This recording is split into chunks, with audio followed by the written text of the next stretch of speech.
Hello friend, आपको ECC career point में स्वागत है।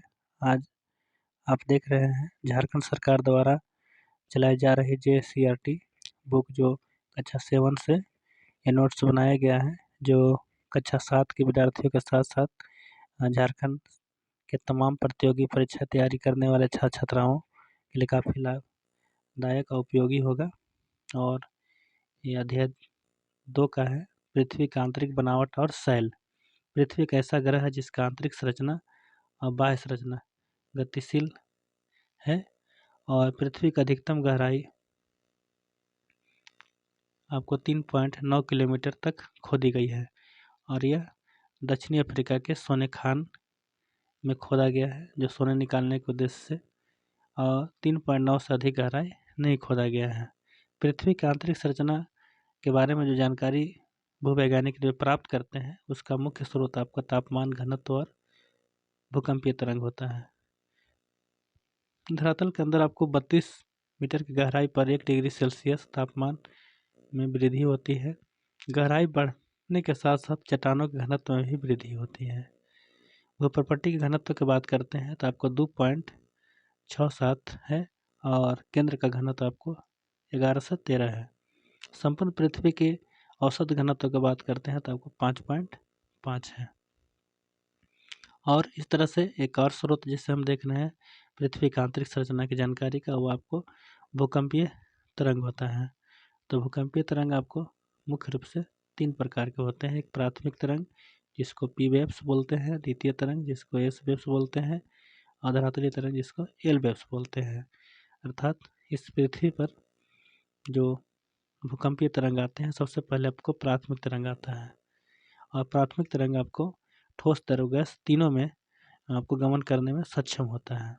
द्वितीय तरंग प्राथमिक तरंग के बाद आता है और धरातलीय तरंग आपको सबसे अंतिम में पहुंचता है, जिस कारण से इसको तृतीय तरंग भी कहा गया है।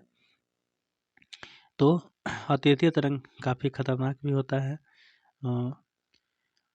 क्योंकि इसका जो तरंग होता है वो बिल्कुल समांतर स्थिति में आपको तरंग गुजरता है।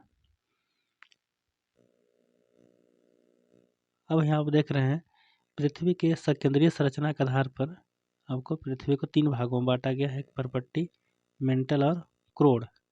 तो परपट्टी आपको जो परपट्टी की जो पृथ्वी की मोटाई है आपको 35 किलोमीटर और सागरीय भाग में आपको 5 किलोमीटर है। अर्थात महाद्वीपीय भाग में आपको 35 किलोमीटर और सागरीय भाग में आपको 5 किलोमीटर है।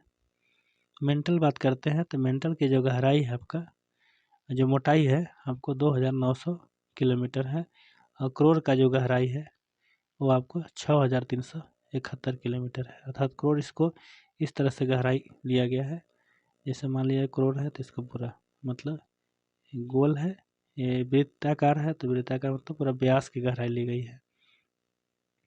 अब देखिए पृथ्वी के जो रासायनिक संरचना है, तो पृथ्वी की रासायनिक संरचना अर्थात उसके रासायनिक संरचना के आधार पर आपका स्वेस नामक भूवैज्ञानिक ने आपको 3 भाग में बांटा है। जस्ट इसी तरह से है, लेकिन इसको रासायनिक संरचना के आधार पर उसके जो किस चट्टान से बने हैं, किस तत्व या पदार्थ से बने हैं, उसके आधार पर बांटा गया है। तो पहले जो भूप्रपट्टी को जो नामकरण किया है आपको स्वेस नामक वैज्ञानिक ने, वो आपको नाम दिया है इसका सियाल। सियाल अर्थात हुआ सी से आपको सिलिका हो गया और एल से हो गया एल्युमिनियम। तो इसका जो औसत जो घनत्व है आपको 2.9 है और इसकी औसत गहराई जो लिया गया है आपको 50 से लेकर के 300 किलोमीटर है। और महाद्वीपीय भाग की रचना इसी से हुआ है, मतलब जो स्थल भाग है उसका जो बनावट है वो आपको सियाल से ही हुआ है। इसमें आपको मुख्य रूप से आपको सिलिका और एल्युमिनियम के अलावा आपको पोटेशियम और सोडियम पदार्थ भी बहुलता में यहाँ पाए जाते हैं। अब आप 3 नंबर में आप यहाँ देख रहे हैं सीमा। तो सीमा क्या है, तो सीमा इस तरह से आपका है, पृथ्वी का जो द्वितीयक संरचना हुआ, ये वाला भाग हुआ, ये आपको सिलिका मैग्नीशियम से बना है। ये दूसरी और बेसाल्ट अग्रसेल से बनी है। ये आपको जो चट्टान है वो आपका बेसाल्ट है और अग्निशैल। ज्वालामुखी उद्गार के समय आपको तरल लवा रूप यहीं से बाहर आता है, जिसके औसत घनत्व आपको 2.9 से आपको 4.7 तक है। ये यहाँ आप देख रहे हैं, इसका औसत घनत्व हुआ और इसकी गहराई 1000 से लेकर के 2000 किलोमीटर तक है। अंतिम आ जाता है आपका नीफे, पृथ्वी का जो केंद्र में है, और इस जो बना हुआ आपका निकेल और फेरस से बना है, मतलब बिल्कुल लोहा। और पृथ्वी की तीसरी और अंतिम परत है इसका जो निकेल और फेरस से बना है, जो काफ़ी कठोर है। इसका घनत्व आपको 11 है और इसका जो व्यास है आपको 6371 किलोमीटर। ऐसे ही पृथ्वी का जो त्रिज्या है आपको 6371 किलोमीटर है, लेकिन इसका जो व्यास है, मतलब व्यास की बात कर रहे हैं, मतलब नीफे का व्यास और पृथ्वी की त्रिज्या वो बराबर है। अब देखिए आगे एक महत्वपूर्ण कि पृथ्वी के जो आयतन का केवल आपको 0.5% मतलब आधा प्रतिशत हिस्सा भूप्रपट्टी है और 83% भाग आपको मेंटल और 16% हिस्सा जो है आपको क्रोड़ है। और पृथ्वी की त्रिज्या आपको 6371 किलोमीटर है। और चलिए आगे देखते हैं कि पृथ्वी का जो चट्टान है आपको मुख्य रूप से 3 प्रकार के चट्टान पाए जाती हैं। एक आपका हो गया अग्नि चट्टान, अवसादी चट्टान और क्यांत चट्टान। अब हम यहाँ देख रहे हैं कि लाल किला आपको अवसादी चट्टान से बना है, जो बलुआ पत्थर से बनाया गया है, जो शाहजहाँ ने बनाया था। संगमरमर से आपको ताजमहल बना है, और जिसको संगमरमर एक केंद्रीय चट्टान का रूप है, इसको भी शाहजहाँ ने ही बनाया था। अब आ जाइए हम लोग चट्टान के बारे में देखते हैं। तो चट्टान में आपका है अग्नि चट्टान। अग्नि चट्टान एक प्राथमिक चट्टान है और सारे चट्टानों का निर्माण इसी अग्नि चट्टान से हुआ है। अब देख रहे हैं भूप्रपट्टी के नीचे चट्टान तरल अवस्था में होता है और धरातल के ऊपर आकर यह ठंडा हो जाता है और कठोर हो जाता है, और जो चट्टान ये कठोर होता है वो आपको अग्नि चट्टान कहलाता है। अग्नि चट्टान को प्राथमिक चट्टान भी कहा जाता है, क्योंकि इसके बाद ही सारे चट्टानों का निर्माण होता है। अग्नि चट्टान 2 प्रकार के होते हैं, अंतर्भेदी अग्नि चट्टान और एक होता है बहिर्भेदी अग्नि चट्टान। तो इसको हम ऐसे समझ सकते हैं क्योंकि पृथ्वी परपट्टी के बाद आपका मेंटल होता है। तो इस तरह से जब मेंटल ये एक लावा के रूप में, तरल पदार्थ के रूप में होता है, और ये होता क्या है कि तरल पदार्थ में है आपको तरल अवस्था में है। जब ये ज्वालामुखी उद्गार या अन्य कारणों से जब इसका रिसाव होता है ऊपर की ओर, तो एक चट्टान जो है इसका जो लावा होते हैं एक अंदर ही अंदर क्या होते हैं, बाहर आने के साथ वो ठंडा होता है, और अंदर अंदर जो ठंडा होता है काफ़ी धीरे धीरे ठंडा होता है। तो अंदर ठंडा होने वाला जो चट्टान है आपको अंतर्भेदी चट्टान हुआ, और कुछ लावा इसके बाहर आ जाता है। बाहर आने वाला जो लावा है वो आपको बहिर्भेदी अग्नि चट्टान हुआ है। तो ये ठंडा का बहुत होने का जो गति होता है धीमी होता है, और ये बहुत जल्दी ठंडा हो जाता है।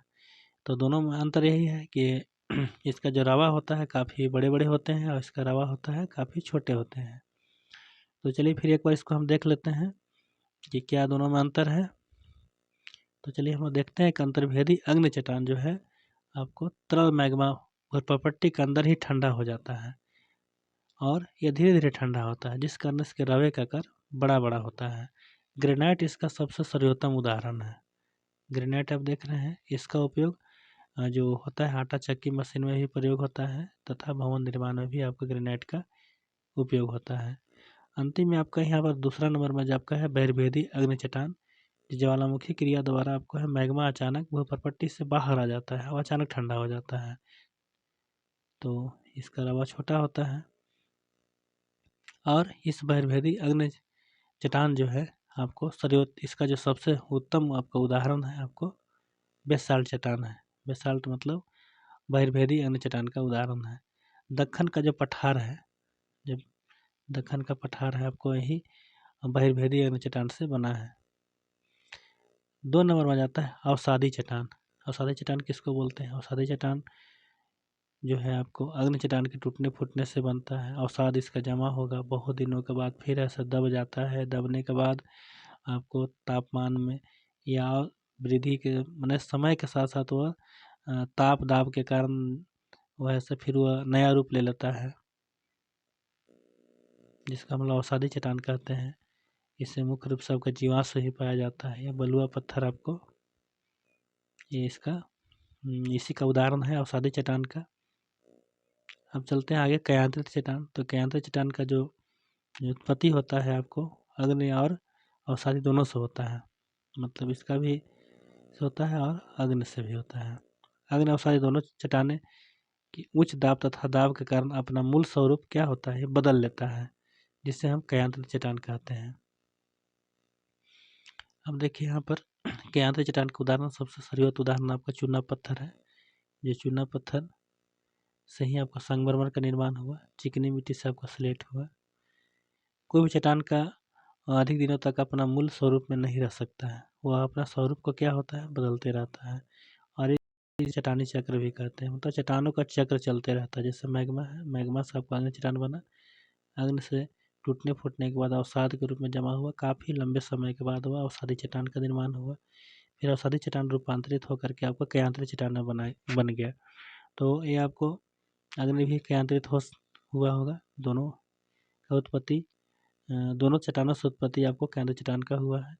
फिर काफ़ी लंबे समय के बाद कभी आपको कयांत्रित चट्टान क्या हो सकता है कि पृथ्वी में ज्वालामुखी या भूकंप के कारण नीचे भी जा सकता है, तो गर्म होकर फिर वह मैग्मा में ही बदल सकता है।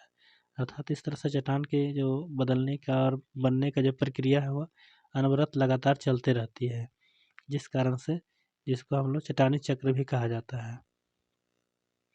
अब यहाँ आप देख रहे हैं भूपृष्ठ पर आपको 98% भाग जो है तत्व से मिलकर बना है। और इससे तत्व में आपको देख रहे हैं भूपृष्ठ में आपको सबसे अधिक मात्रा में ये भूपृष्ठ में आपको 46.6% ऑक्सीजन की मात्रा है और 27.7% आपको सिलिका की मात्रा है। अब यहाँ पर देखिए कि इस भूपृष्ठ में सर्वाधिक मात्रा में पाए जाने वाला जो खनिज है आपको सिलिकेट है। देख रहे हैं सिलिकेट, ये सबसे अधिक मात्रा में आपको खनिज पाया जाता है इस परपट्टी पर। तो इस तरह से आपको वीडियो कैसा लगा, वीडियो को अधिक से अधिक दोस्तों तक लाइक और शेयर जरूर करें। जय हिंद, जय भारत।